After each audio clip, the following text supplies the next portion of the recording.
Alright, so let's solve this equation. We have tan theta is equals to 2 sine theta. So first of all, we know that tan is sine over cos, and this is equals to 2 sine theta.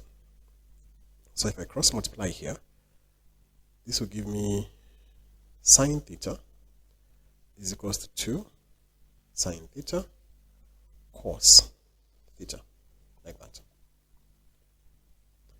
Then pushing everything to one side, this will be sine theta minus 2 sine cos. This is equals to 0. So I can factor out a sine because it's common.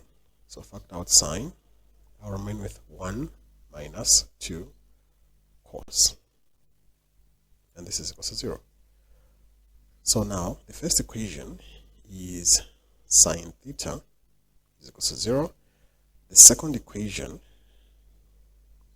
let me put it here. The second equation is 1 minus 2 cos theta is equals to 0.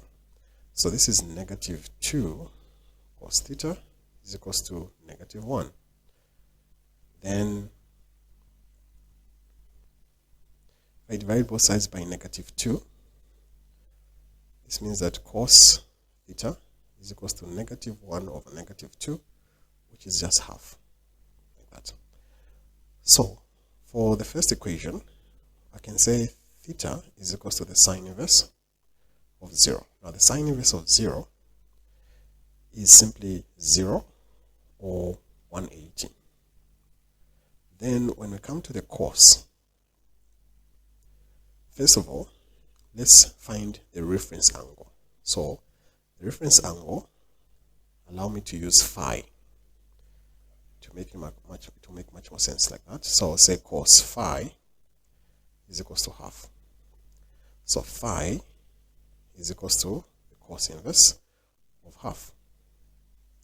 Now the cos inverse of half is 60 degrees. So now we can clearly see that cos theta is equals to half. That's positive. Where do we find cos to be positive? Cos is positive in the first quadrant as well as in the fourth quadrant. So if that's the case, I'll find theta in the first quadrant. So theta in the first quadrant is equals to phi, and phi is 60. Then I also have to find theta in the fourth quadrant. Now in the fourth quadrant, we're saying that theta is equals to 360 minus phi, of which our phi is 60. So that will be 360 minus 60, giving us 300.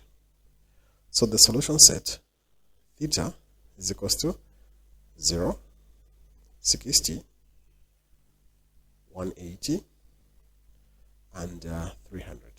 Now we can include 360 as well, but we already have 0, which is just the same as 360.